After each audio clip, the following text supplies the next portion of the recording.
This is the Future of the Future show. I am your host, Mateo Berbejicio.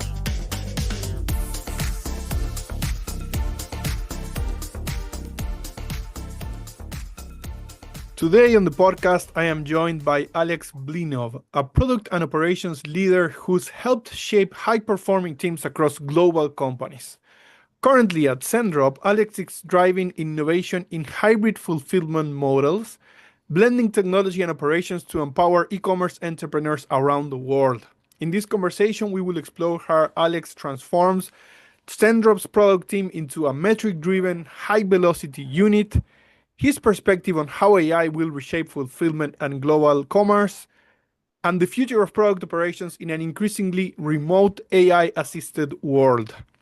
We will also dive into his unique background in physics and economics and how those disciplines influence his approach to product leadership and strategy. Beyond work, Alex is a big advocate for personal well-being and balance in leadership. So we will also discuss how leaders can sustain creativity, health, and decision-making in an era where AI takes over more of the operational load. Alex has a fascinating mix of rigor, vision, and humanity, and I am very excited to get into it. Let's dive in. Alex, thank you so much for being here. Thank you very much, Mateo. It's a great intro and great topic. Thanks very much for this opportunity to be in here. Very good. Let's get started with the very basics. What do you do today for a living, Alex? So basically I'm Chief Product Officer at Zendrop, and what I do, I help build tech products. Like by tech products, you can think of like websites or applications that people use every day. And what I basically do, I decide what our products should do, how it should work, how it can make people's or businesses' life easier. Think about your favorite application. So someone had to imagine it, design how it works, and actually make sure it does what you need. And that's where I come in. So there's a lot about understanding users and building exactly what they need, right? And so talking to so many different people across the company and the users, and then taking that to reality. Of course. It's a common day-to-day work for any product person to talk to customers, to understand what they like, what they need, what frustrates them, then go and work with the designers, with engineers, marketers, and other colleagues to build and improve the product. So in short, you definitely need to communicate a lot with external and internal parties to turn ideas into real products that people enjoy using, and that is also important that your business benefiting from. Perfect. When you arrived at Zendrop, what were the first concrete changes you made to turn your team into a metric-driven, high-velocity product team? Yeah, so the main change, I would say, it was that we completely changed how our teams work together to develop new products and services. So we basically, the whole team introduced new processes to help teams work faster, smarter, and in a more collaborative way. So when I joined the company, we had about 200 people, and I was the first product person. We didn't have any product managers at that stage, and we also didn't have any product designers. So I came right at the right time because teams were overwhelmed. There were too many projects happening at once, and there was not enough structure and no clear sense of what would be delivered or when. I would say that it is very common for fast-growing companies when success happens quickly and teams and structures and operations doesn't always keep up to this rapid pace. So we introduced clear processes based on Scrum methodology. We split the whole product and tech teams into small focused product teams, and a mindset of introduced a mindset of test ideas quickly and learn fast.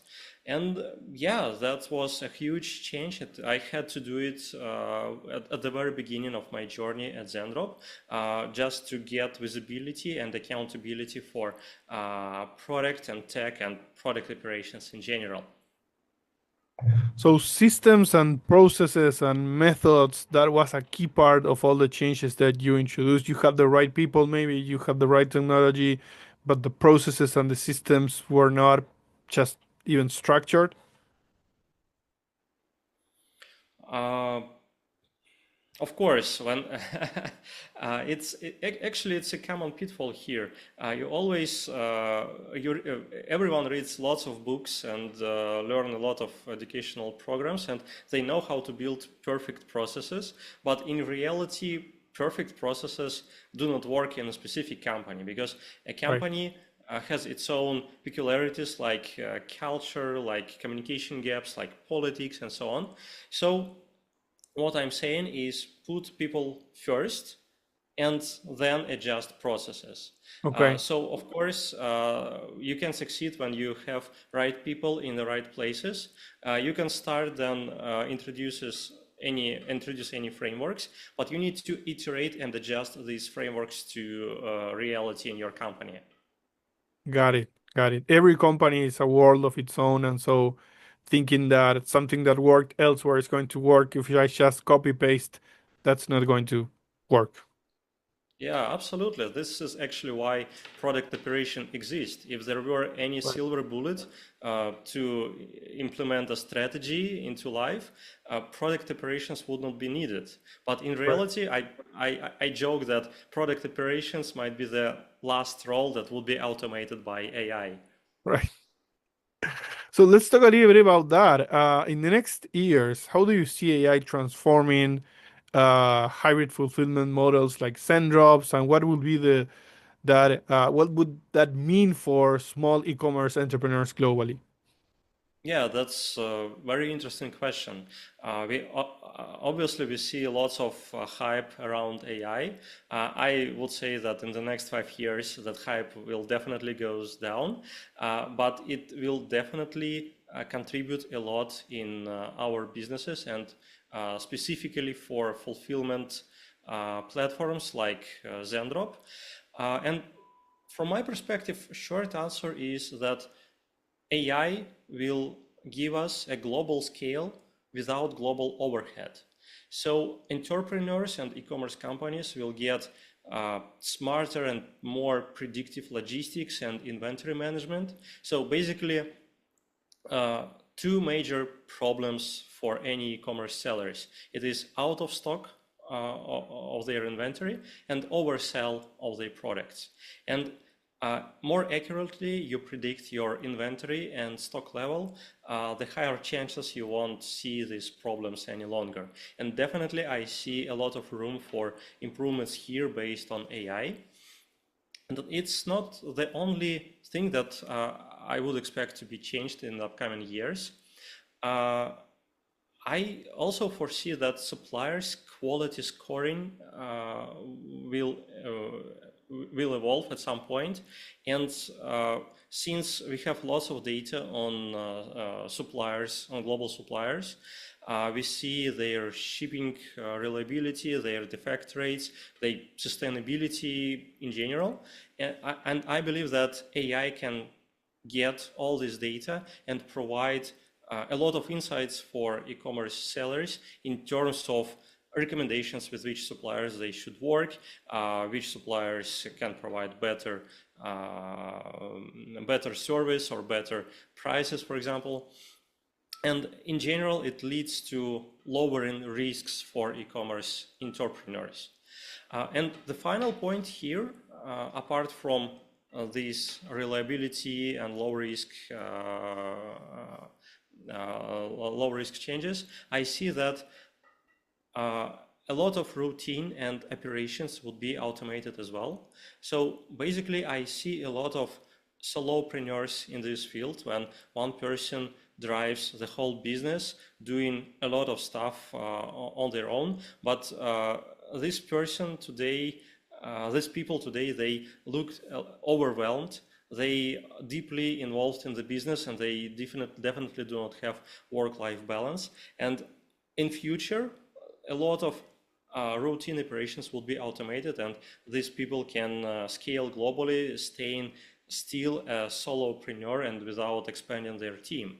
And by these routine operations, I mean like introducing and adjusting product listings, pricing optimization for different markets, producing advertising creatives, and even do a customer service.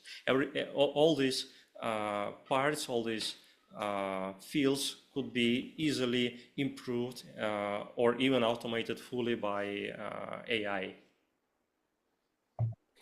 Very good. That's an exciting future, by the way. You've led teams across multiple time zones and cultures. What's your approach to balancing asynchronous work freedom with the need for rapid decision making?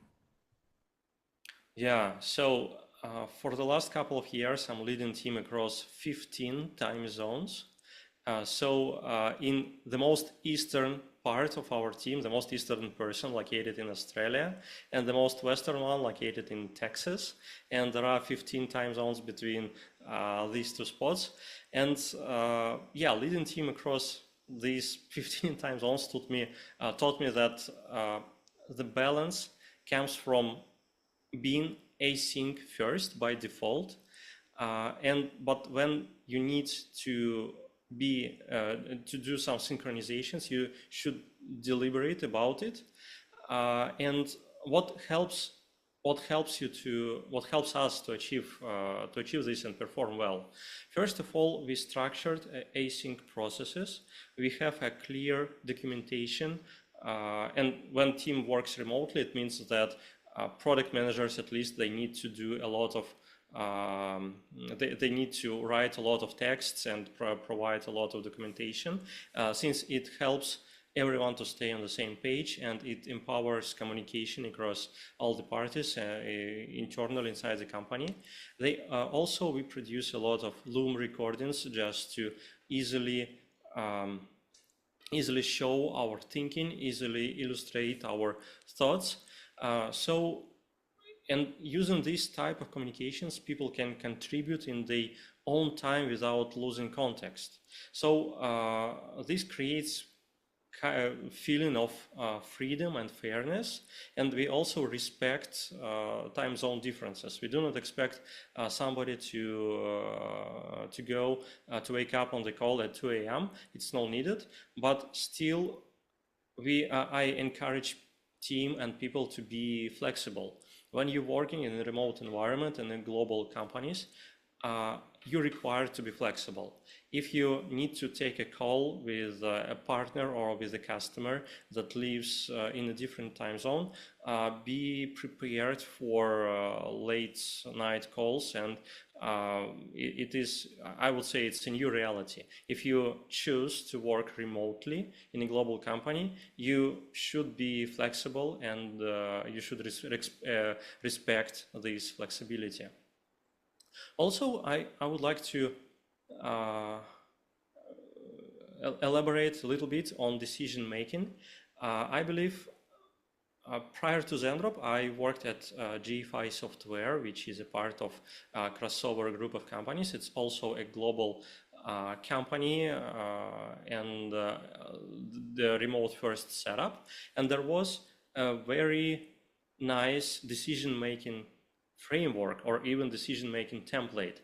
So when some decision should be made, either technical or product or strategy decision, in that company,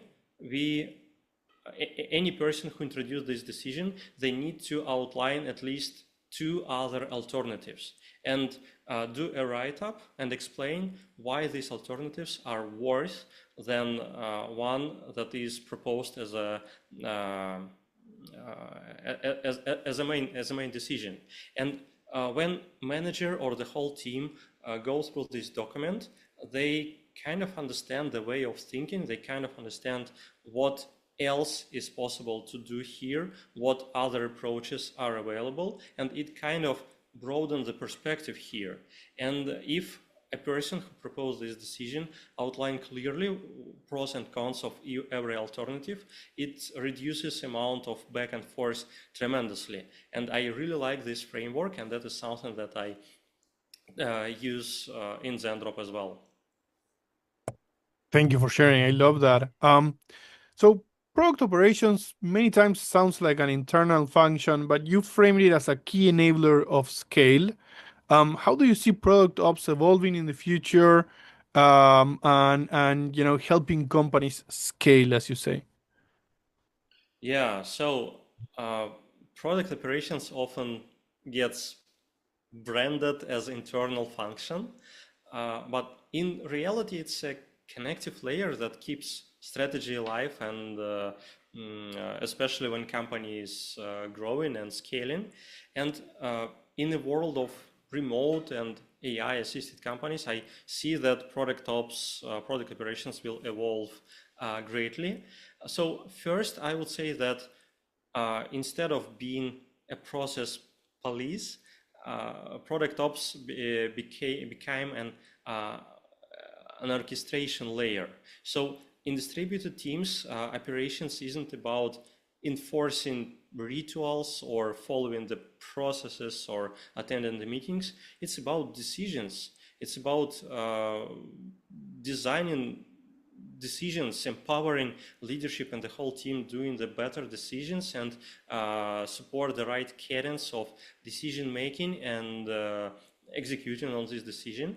And meaning that product operations goes from reporting to real-time visibility. So a future of product operations is imagine it as a business partner, as a full-scale business partner who provide you insights in real time, who analyzes what's going on in your product development processes in real time, and highlight the points where you can be better. And I also see that with the evolvement of AI, it becomes necessary to have this transformation for product operations in future. So just to sum these ideas up, product operations will be less about processes, more about strategic enablement and becoming a more trusted business partner to the whole business organization. Very, very important. Let's go back a little to your background and the different fields that you studied in. What lessons from physics and economics, your two academic fields, have you actually applied to product leadership and strategy? That's a great question. I really like it. So yeah, I have a master's degree in physics, and later I studied economics. So as a physicist, I've always been curious about how things work and how people think and how the world is structured. But at the same time, I'm driven by the question of how to create economic value out of process or out of product. It could be value for business, for people, even for society.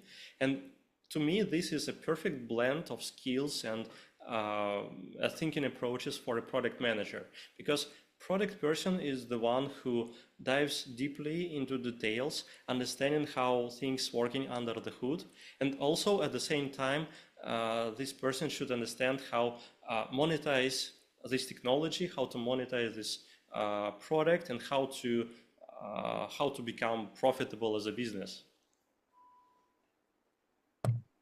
I love it. Let's talk a little bit about work-life balance. You've spoken about the importance of well-being in leadership, and you just said it today, right? When AI starts taking more operational tasks, um, what do you think would be the impact on being able to focus on health, creativity, and strategy? Are we turning that for the better, or are we just going to be asked to do more because now we can do more? What's your vision for that? I do believe that in future it will be better. Any changes are for good. And I think that AI will definitely take away a lot of operational load, like scheduling, reporting, documentation, even parts of even creative parts of the process like product discovery and so on.